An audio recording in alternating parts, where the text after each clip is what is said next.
Okay. Ni homestay kita orang tidur dekat mana Kanga. Rumah banglo 3 bilik. Okay. Rumah ni dia macam tepi sawah. Alright, jom kita tengok terjah dalam rumah ni. Sekejap lagi kita terjah kat luar pula. Okay, ni hall. Ada TV, kipas, aircon, sofa. Okay, dia ada bilik. Satu bilik. Dia ada bilik air. Bilik air dia. Okay. Bilik air ni pun sharing. Alright. Kati kau sini. Kau sini. Oh, ikut aku bilik ni. Okay, ni dapur dia. Bilik air tadi. Lepas tu ni ada peti sejuk.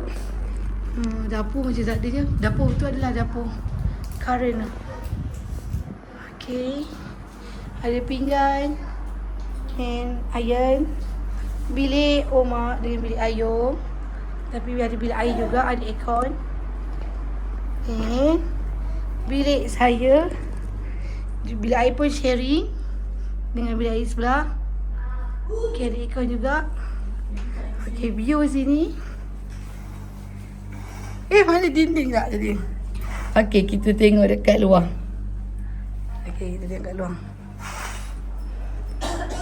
Ni boleh tempat makan.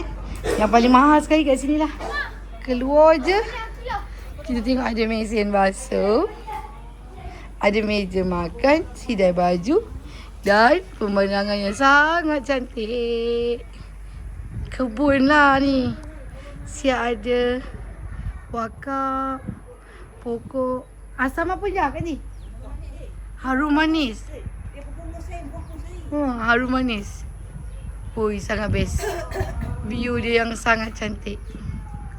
Ruang dia pun besar. Bila air kat luar pun ada. Okey, jom tengok ni.